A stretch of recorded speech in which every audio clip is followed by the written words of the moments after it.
কখনো কি ভেবে দেখেছেন মরুভূমির সেই তপ্ত বালুকা রাশি থেকে ১৫০০ বছর আগে উচ্চারিত কিছু শব্দ আজ পারমাণবিক অস্ত্রের ঝনঝনানি আর মিসাইলের গর্জনে জীবন্ত হয়ে উঠবে?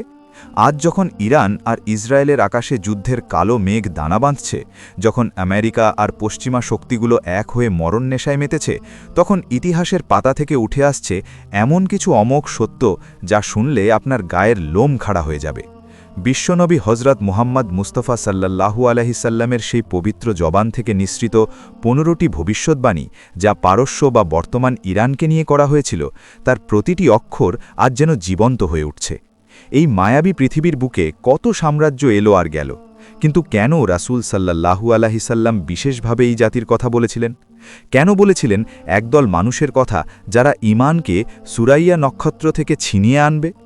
আজ যখন আকাশচেরা যুদ্ধবিমানগুলো ইরানের সীমানায় হানা দিচ্ছে, তখন কি আমরা সেই সময়ের দোরগোড়ায় দাঁড়িয়ে আছি যে সময়ের কথা ১৪০০ বছর আগেই আমাদের জানিয়ে দেওয়া হয়েছিল?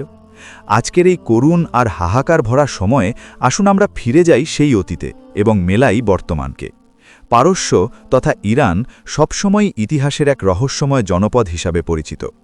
ইসলামের প্রাথমিক যুগে যখন আরবের মরুবাসী মানুষগুলো আলোর পথে যাত্রা শুরু করেছিল, তখন থেকেই পারস্যের এক বিশাল ভূমিকা ছিল। বিশ্বনবী সাল্লাল্লাহু আলাইহি সাল্লামের পবিত্র সাহাবী সালমান ফার্সি রাদিয়াল্লাহু তাআলা আনহু ছিলেন সেই পারস্যের সন্তান। তাকে ঘিরেই নবীজি প্রথম ভবিষ্যৎবাণীটি করেছিলেন। একদিন সাহাবীদের মাঝে বসে রাসূল সাল্লাল্লাহু আলাইহি সাল্লাম সালমানের কাঁধে হাত রেখে বলেছিলেন, যদি ঈমান বা জ্ঞান সুরাইয়া নক্ষত্র বা মহাকাশের সর্বোচ্চ শিখরেও অবস্থান করত, তবে পারস্যের কিছু মানুষ সেখান থেকেও তা আহরণ করে আনত। আজ যখন আমরা ইরানের বিজ্ঞান ও প্রযুক্তির অভাবনীয় উন্নতি দেখি, যখন দেখি তারা বিশ্বের পরাশক্তিগুলোর চোখে চোখ রেখে কথা বলছে, তখন কি সেই ভবিষ্যৎবাণীটির সত্যতা চোখের সামনে ভাসে না? দীর্ঘকাল ধরে মুসলিম উম্মার মধ্যে এক বিশেষ মর্যাদার আসন দখল করে আছে এই জাতি। নবীজি বলেছিলেন, শেষ জমানায় এই জাতির উত্থান হবে এমন এক সময় যখন পুরো পৃথিবী অন্ধকার আর জুলুমে ছেয়ে যাবে। দ্বিতীয় ভবিষ্যৎবাণীটি ছিল ইসলামের শিক্ষা ছড়িয়ে দেওয়া নিয়ে। একদা নবীজি বলেছিলেন, এমন এক সময় আসবে যখন আরবরা ইসলাম থেকে বিমুখ হয়ে পড়বে, আর তখন আজম বা অনারব জাতিগুলো, বিশেষ করে পারস্যের মানুষেরা ইসলামের ঝান্ডা তুলে ধরবে। ইতিহাস সাক্ষী, জ্ঞান, বিজ্ঞান, দর্শন আর হাদিস সংকলনের স্বর্ণযুগে ইমাম বুখারী, ইমাম মুসলিম থেকে শুরু করে বড় বড় প্রায় সব আলেম আর গবেষক ছিলেন এই পারস্য ভূখণ্ডের। তাদের মেধা আর শ্রম ছাড়া আজকের ইসলামী জ্ঞানভাণ্ডার অসম্পূর্ণ। তৃতীয়ত, নবীজি ইঙ্গিত দিয়েছিলেন এক ঘোরতর ফিতনার সময়ের। তিনি বলেছিলেন, প্রাচ্যের দিক থেকে একদল মানুষের আবির্ভাব ঘটবে যারা মাহাদির আগমনের পথ সুগম করবে। আজ যখন মধ্যপ্রাচ্যের রাজনীতিতে ইরান এক অপরাজীয় শক্তি হিসাবে আবির্ভূত হচ্ছে, যখন তারা জেরুজালেম বা বাইতুল মুকাদ্দাস মুক্তির স্বপ্ন দেখছে, তখন কি মনে হয় না সেই প্রতিশ্রুত সময়ের খুব কাছে আমরা চলে এসেছি?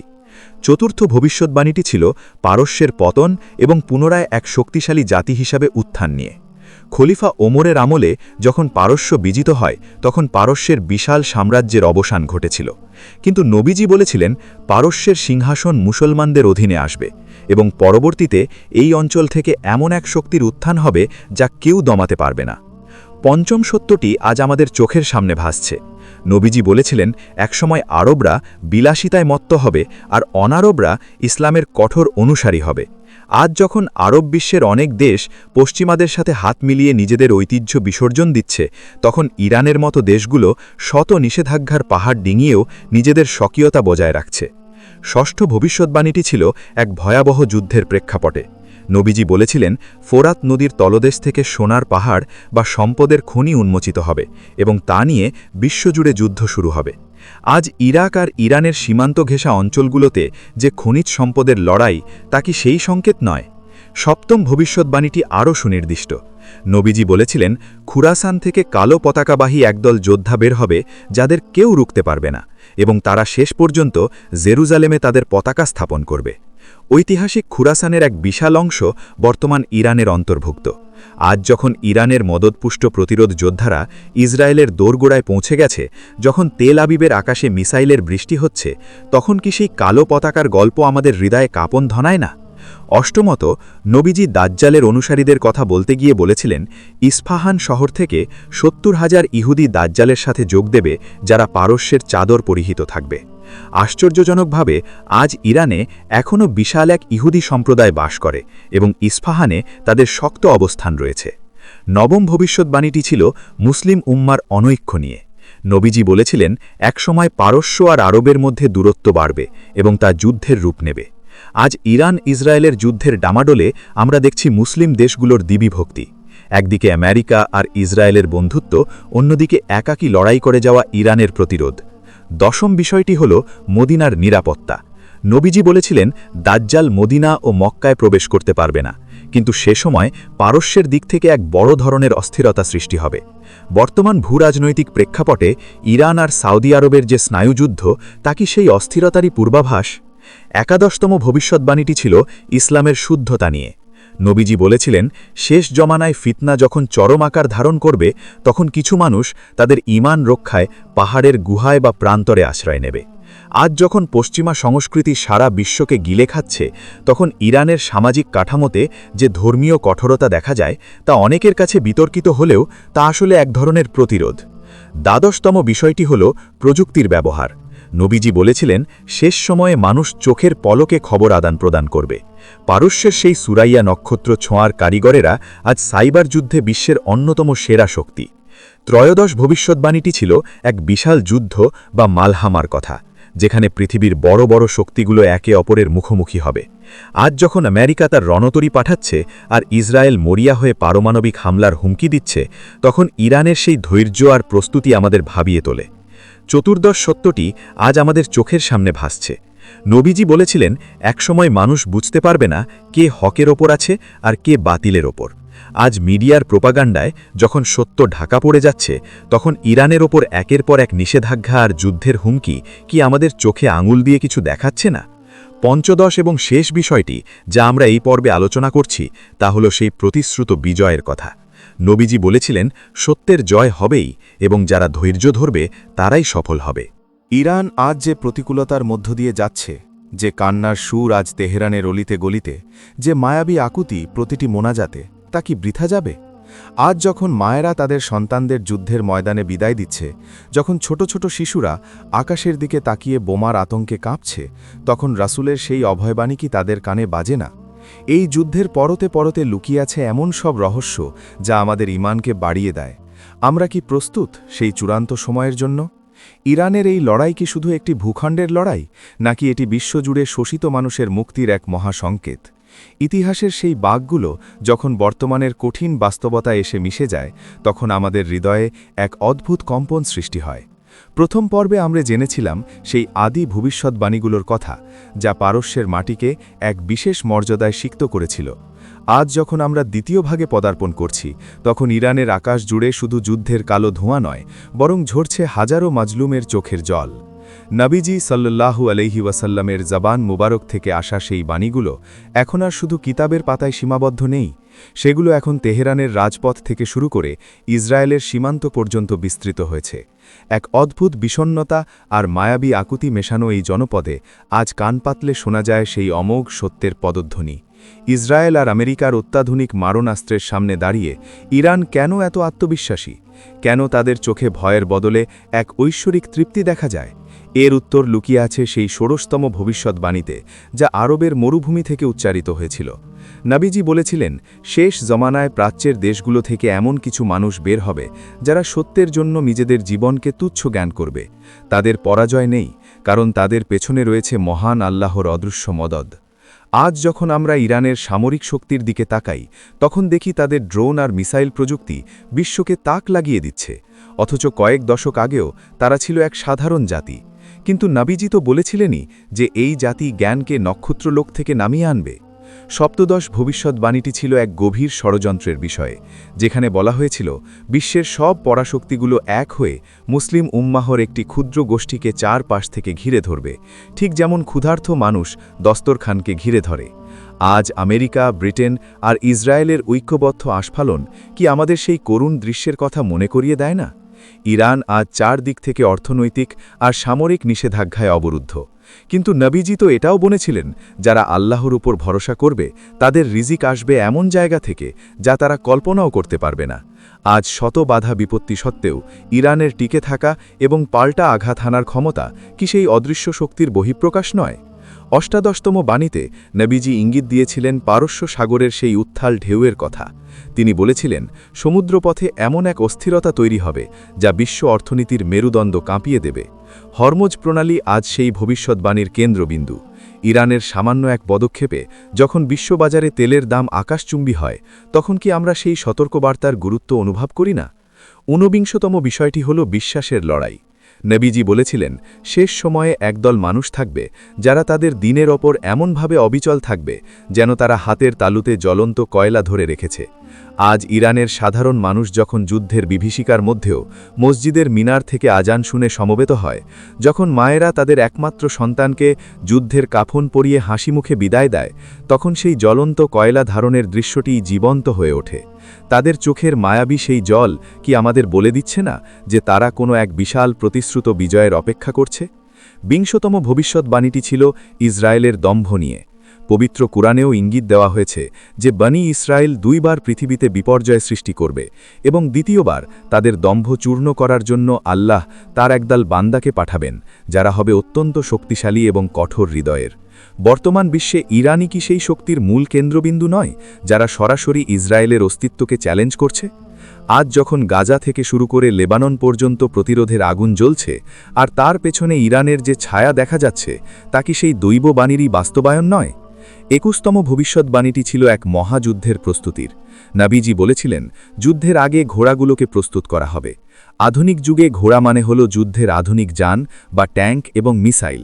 ইরান আজ তাদের মাটির নিচে মাইলের পর মাইল সুড়ঙ্গ খুঁড়ে যে মিসাইল সিটি বানিয়েছে, তা কি সেই প্রস্তুতিরই অংশ নয়? 22তম বিষয়টি হল এক রহস্যময় নেতার আবির্ভাব। বিভিন্ন বর্ণনায় এসেছে, খুরাসানের দিক থেকে আসা সেই বাহিনীর নেতৃত্বে থাকবে এক বিশেষ ব্যক্তি। আজ যখন বিশ্ব ইরানের সর্বোচ্চ নেতৃত্বের দিকে তাকায়, তখন অনেকের মনেই সেই প্রশ্নের উদয় হয়। 23তম ভবিষ্যৎবাণীটি ছিল এক কঠিন পরীক্ষার।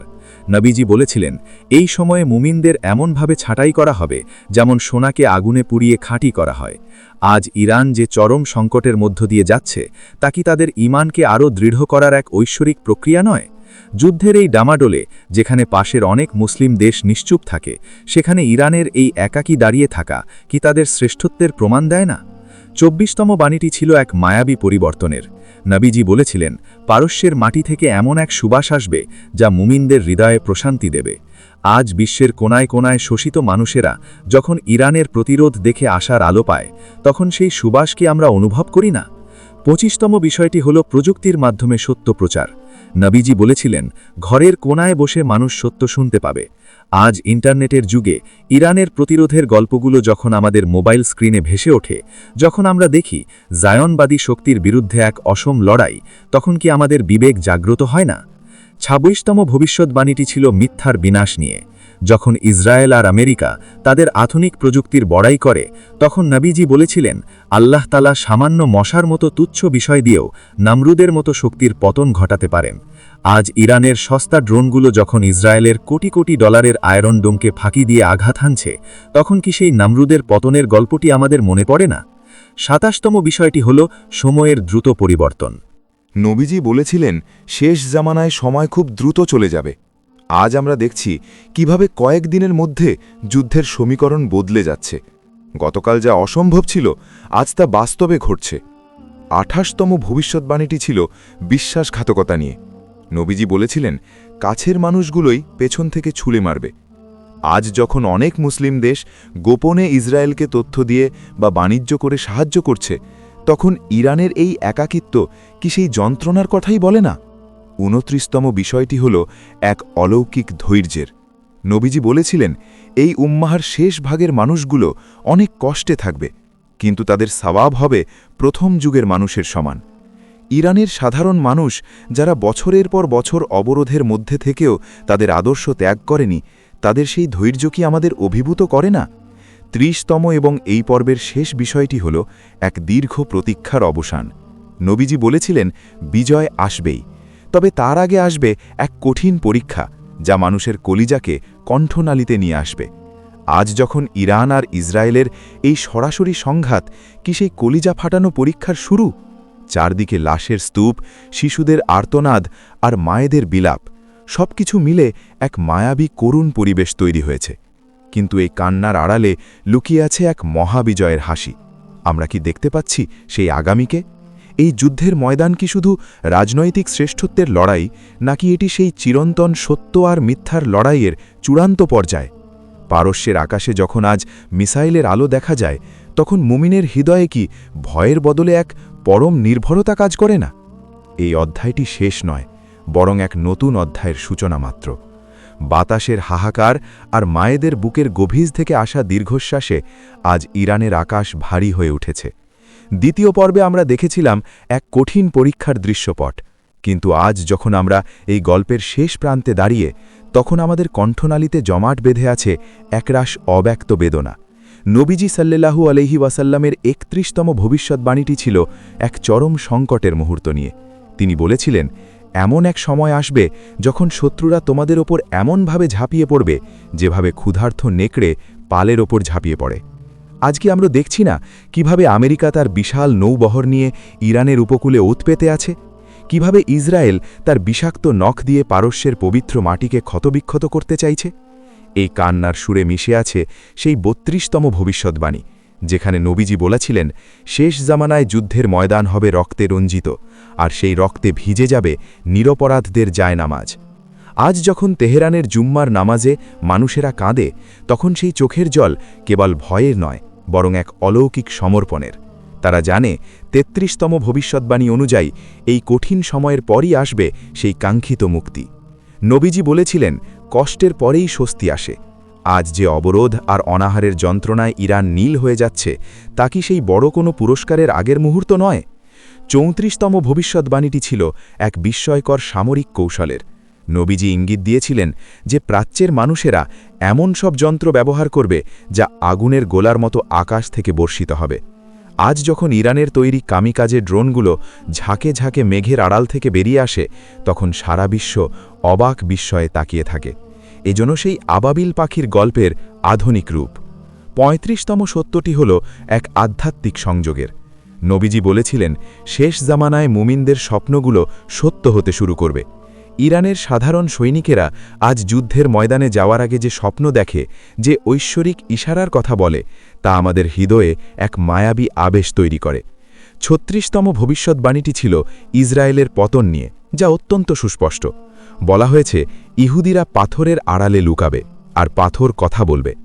আজ প্রযুক্তির যুগে গোয়েন্দা নজরদারি আর স্যাটেলাইটের মাধ্যমে যখন ইরানের মিসাইলগুলো ইসরায়েলের গোপন বাংকার খুঁজে বের করছে, তখন কি সেই পাথরের কথা বলার রূপকটি আমাদের সামনে পরিষ্কার হচ্ছে না? ৩৭তম বিষয়টি হল প্রাচ্যের মানুষের এক বিশেষ গুণ। নবীজি বলেছিলেন, তাদের হৃদয় হবে লোহার মতো শক্ত। আজ শত শত ড্রোন হামলা আর সাইবার আক্রমণের মুখেও ইরানের মানুষের যে অটল মনোবল, তা লোহার চেয়েও শক্ত কিছু নয়। ৩৮তম ভবিষ্যৎবাণীটি ছিল এক বিশাল ত্যাগের। নবীজি বলেছিলেন, ইসলামকে পুনরায় বিজয়ী করতে একদল মানুষ তাদের সর্বস্ব বিলিয়ে দেবে। আজ ইরানের মায়েরা যখন তাদের কচি সন্তানদের কপালে চুমু খেয়ে যুদ্ধের ময়দানে পাঠিয়ে দেয়, তখন সেই ত্যাগের মহিমা দেখে কি আমাদের চোখের কোণে জল আসে না? ৩৯তম বিষয়টি হল পৃথিবীর ক্ষমতার ভারসাম্য পরিবর্তন। নবীজি বলেছিলেন, রোম আর পারস্যের সেই পুরনো লড়াই আবার নতুন আঙ্গিকে ফিরে আসবে। আজ পশ্চিমের রোম তথা আমেরিকা আর ইউরোজোটের বিরুদ্ধে একাকী দাঁড়িয়ে থাকা পারস্য বা ইরান কি সেই ইতিহাসেরই পুনরাবৃত্তি করছে না? ৪০তম ভবিষ্যৎবাণীটি ছিল বড়ই করুণ। নবীজি বলেছিলেন, একসময় আল-কুদস বা জেরুজালেমের জন্য সারা বিশ্বের মুসলমানেরা হাহাকার করবে, কিন্তু খুব অল্প সংখ্যক মানুষই মাঠে নামবে। আজ যখন গাজার শিশুরা রক্তের সাগরে ভাসছে, তখন কেবল ইরান আর তার সঙ্গীরাই কি সরাসরি ইসরায়েলের বুকে আঘাত হানার সাহস দেখাচ্ছে না? ৪১তম সত্যটি হল এক অলৌকিক সাহায্যের।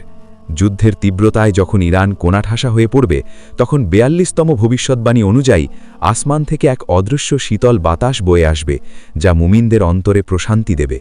আজ যখন যুদ্ধের ময়দানে মিসাইল আর গোলার শব্দের মাঝেও কোনো ইরানি বৃদ্ধকে শান্ত মনে কুরআন তেলাওয়াত করতে দেখি, তখন সেই প্রশান্তির রহস্য আমরা বুঝতে পারি না।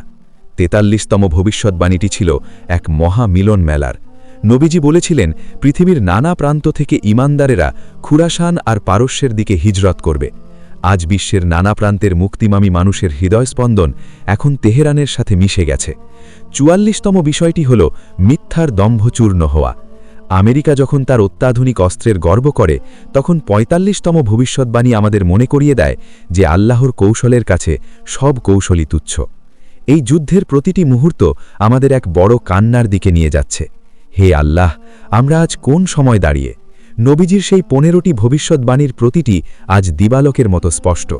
ইরান আজ শুধু একটি দেশ নয়, ইরান আজ এক মায়াবী প্রতিরোধের নাম, যে প্রতিরোধের প্রতিটি রক্তবিন্দুতে মিশে আছে রাসূলের ভালোবাসা।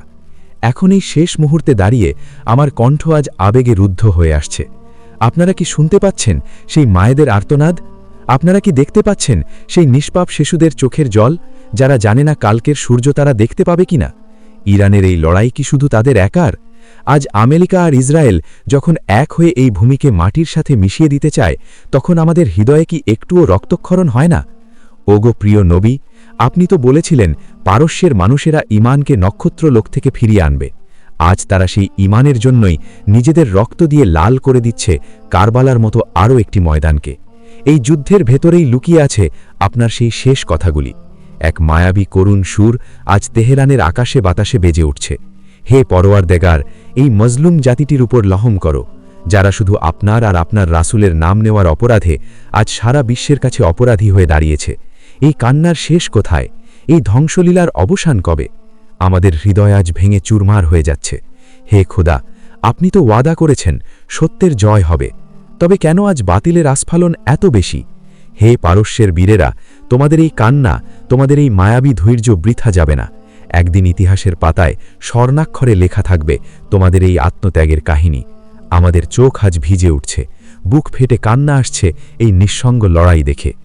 আল্লাহ যেন আমাদের সেই সত্যকে চেনার তৌফিক দান করেন। আমিন।